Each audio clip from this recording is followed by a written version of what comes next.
Bismillahirrahmanirrahim. Assalamualaikum warahmatullahi wabarakatuh.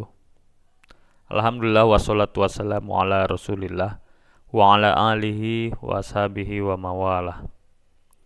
Abu Bakar radhiyallahu an adalah salah satu sahabat terpenting dan memiliki kedudukan tinggi di sisi Rasulullah Shallallahu alaihi wasallam. Kita lebih mengenalnya dengan sebutan Abu Bakar radhiyallahu an. Padahal beliau memiliki nama lengkap Abdullah bin Utsman bin Amir bin Amru bin Ka'ab bin Sa'ad bin Taim bin Murrah bin Ka'ab bin Lu'ay bin Ghalib bin Fihr al-Quraisy at-Taim. Nama Abu Bakar radhiyallahu an sebelum diubah Rasulullah SAW menjadi Abdullah ialah Abdul Ka'bah. Kemudian Rasulullah SAW memberikan gelar As-Siddiq, yaitu yang berkata benar. Setelah Abu Bakar membenarkan peristiwa Isra Mi'raj, dengan demikian Abdullah bin Utsman pun lebih dikenal dengan Abu Bakar As-Siddiq. Abu Bakar bertubuh kurus dan berkulit putih. Aisyah radhiyallahu an menjelaskan karakter dari ayahnya tersebut dengan kata-kata, beliau berkulit putih, kurus, tipis kedua pelipisnya, kecil pinggangnya sehingga kainnya selalu turun dari pinggangnya. Wajahnya selalu berkeringat, hitam matanya, memiliki kening yang lebar, tidak bisa bersajak dan selalu mewarnai jenggotnya memakai daun innai dan katam. Sementara itu, Abu Bakar radhiyallahu an sangat memukau sebagai seorang hamba. Ia sangat lembut dan sikapnya sangat tenang. Ia tidak mudah terdorong oleh hawa nafsunya. Selain itu, pembawaan sikap Abu Bakar radhiyallahu an juga tenang. Pandangannya jernih dan pikirannya tajam. Ia juga menjadi satu-satunya orang yang memiliki pemahaman dan daya hafal luar biasa terhadap garis keturunan Arab. Abu Bakar radhiyallahu an merupakan orang yang dihormati karena kemampuan genealogi yang ia miliki. Selain itu, meskipun hidup pada masa jahiliyah dengan kepercayaan yang melenceng dan kebiasaan yang buruk, namun Abu Bakar radhiyallahu an tidak terpengaruh oleh itu. Aisyah radhiyallahu anha menyebutkan bahwa ayahnya tidak pernah minum minuman keras, meskipun penduduk Mekah pada umumnya sudah hanyut oleh khamar dan mabuk-mabukan. Sikap dan perangai Abu Bakar radhiyallahu an ini begitu luhur. Abu Bakar adalah laki-laki yang akrab di kalangan masyarakatnya. Disukai karena ia serba mudah. Ia dari keluarga Quraisy yang paling dekat dan paling banyak mengetahui seluk-beluk kabilah itu, yang baik dan yang jahat.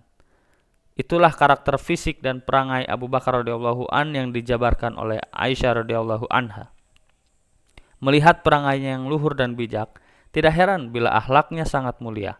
Ibnu Katsir dalam kitabnya Al-Bidayah wa An-Nihayah menerangkan bahwa akhlak Abu Bakar radhiyallahu an sebagai sosok yang terkenal dengan kebaikan, keberanian, kekokohan pendirian, selalu memiliki ide cemerlang dalam keadaan genting dan penuh toleransi.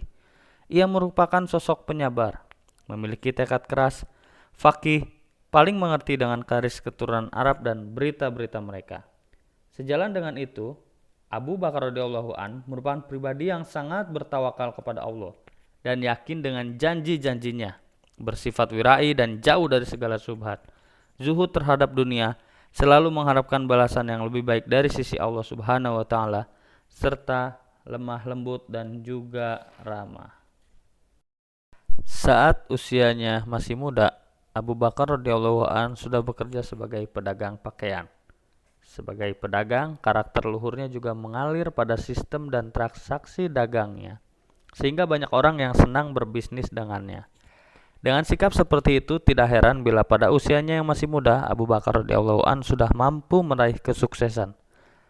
Bekal kesuksesan pada usia muda itulah yang menyebabkan Abu Bakar dilirik untuk dinikahkan dengan Qutailah binti Abdul Uzza. Dari perkawinan tersebut lahirlah Abdullah dan Asma. Abu Bakar radhiyallahu an juga menikah lagi dengan Ummu Ruman binti Amir bin Uwaimir bin Juhal bin Dahman. Dari pernikahan ini lahir Abdurrahman dan Aisyah radhiyallahu an.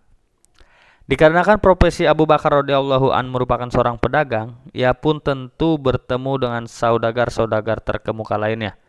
Terlebih ketika melakukan perjalanan dagang pada musim dingin dan panas, yakni ke Syam dan Yaman. Dalam perjalanan yang panjang itulah ia semakin akrab dengan Rasulullah Shallallahu Alaihi Wasallam. yang juga sering diajak oleh paman beliau Abu Thalib saat berdagang. Karena sikap dan karakter Abu Bakar radhiyallahu an yang luhur begitu, juga Rasulullah SAW jelas memiliki karakter yang sangat mulia. Hubungan yang akrab antar keduanya pun terjalin dengan cepat. Orang-orang yang memiliki sikap dan karakter yang mirip memang biasanya lebih cepat menyatu. Orang baik akan cenderung berteman dan akrab dengan orang-orang yang baik pula. Sebagaimana orang yang jahat pun akan mudah berteman dan akrab dengan orang-orang yang jahat. Hubungan pertemanan biasanya disatukan dan dikumpulkan karena adanya kesamaan karakter. Karena itu tidak heran bila Abu Bakar radhiyallahu an cekap akrab dan menyatu dengan Rasulullah SAW. Selain itu, umur Abu Bakar radhiyallahu an dan Rasulullah SAW tidak terpaut jauh, yakni 3 tahun lebih muda dari Rasulullah SAW. Dengan demikian, keduanya bisa cepat menjadi sahabat yang sangat akrab.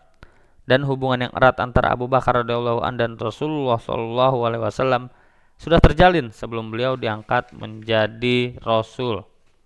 Oleh karena itu, Abu Bakar radhiyallahu an pun cepat percaya ketika Rasulullah SAW mendeklarasikan diri sebagai utusan Allah dan menerima wahyu. Sebab Abu Bakar radhiyallahu an sudah mengenal baik bahwa Rasulullah SAW ialah pribadi yang jujur dan bisa dipercaya. Oleh karena itu, Abu Bakar radhiyallahu an langsung percaya dan menerima bahwa Rasulullah SAW adalah utusan Allah Subhanahu wa Ta'ala dan membawa Islam sebagai agama. Berkat keislaman Abu Bakar radhiyallahu an inilah hubungan Rasulullah SAW dengan ayah Aisyah radhiyallahu an kian mendalam. Hal ini dikuatkan dengan ucapan Aisyah radhiyallahu anha. Ia berkata, "Yang kuketahui, kedua orang tuaku sudah memeluk agama ini, dan setiap kali lewat di depan rumah kami, Rasulullah SAW selalu singgah ke tempat kami, pagi maupun sore." Pernyataan Aisyah radhiyallahu an tersebut menjadi dasar yang menguatkan pendapat bahwa hubungan Abu Bakar radhiyallahu an dan Rasulullah SAW baru terjalin akrab usai Abu Bakar radhiyallahu an masuk Islam. Meskipun demikian, bukan berarti sebelum Rasulullah SAW diangkat menjadi Rasul hubungan keduanya tidak terjalin dengan baik. Sebab Abu Bakar radhiyallahu an merupakan orang yang berpengaruh serta disegani banyak orang Arab karena sikap dan perilakunya yang luhur. Di sisi lain, Rasulullah SAW juga merupakan pemuda yang terkenal dengan kejujurannya, sampai-sampai beliau dijuluki dengan sebutan Al-Amin atau dapat dipercaya. Dengan demikian, Rasulullah SAW kala itu juga sedang menjadi sorotan masyarakat Arab. Tentunya sangat masuk akal bila keduanya sudah saling mengenal dengan baik. Terlebih mereka memiliki kesamaan karakter dan pandangan. Inilah bukti lain kedekatan hubungan Abu Bakar radhiyallahu an dan Rasulullah SAW, yaitu Abu Bakar radhiyallahu an langsung menerima kebenaran Islam, penerimaan atas kepercayaan baru yang ditentang mayoritas orang Arab pada saat itu. Setidaknya Abu Bakar radhiyallahu an telah berteman akrab dengan Rasulullah SAW, sehingga ia begitu mengerti dan mengenal karakter-karakter beliau. Artinya, ia tidak mengenal karakter Rasulullah SAW dari omongan orang lain, melainkan menyaksikan dan mengalaminya sendiri bahwa Rasulullah SAW merupakan orang yang jujur dan memiliki sikap luhur yang jauh dari sikap yang dimiliki oleh pembohong. Karena itulah Abu Bakar radhiyallahu an langsung menerima Islam yang dibawa oleh Rasulullah SAW tanpa keraguan sedikit pun. Kisah masuk Islamnya Abu Bakar radhiyallahu an diceritakan oleh Aisyah radhiyallahu anha. Sejak zaman jahiliyah, Abu Bakar adalah kawan Rasulullah. Suatu hari ia hendak menemui Rasulullah. Ketika bertemu dengan Rasulullah, ia berkata, "Wahai Abul Qasim, ada apa denganmu sehingga engkau tidak terlihat di majelis kaummu dan orang-orang menuduh bahwa engkau telah berkata buruk tentang nenek moyangmu dan lain-lain lagi?" Rasulullah SAW bersabda, "Sesungguhnya aku adalah utusan Allah Subhanahu wa Ta'ala dan aku mengajak kamu kepada Allah Subhanahu wa Ta'ala." Setelah Rasulullah SAW selesai berbicara, Abu Bakar radhiyallahu an pun langsung masuk Islam. Melihat keislamannya, Rasulullah sangat gembira sekali. Tidak ada seorang pun yang ada di antara kedua gunung di Mekah yang merasa gembira melebihi kegembiraan Nabi Sallallahu Alaihi Wasallam.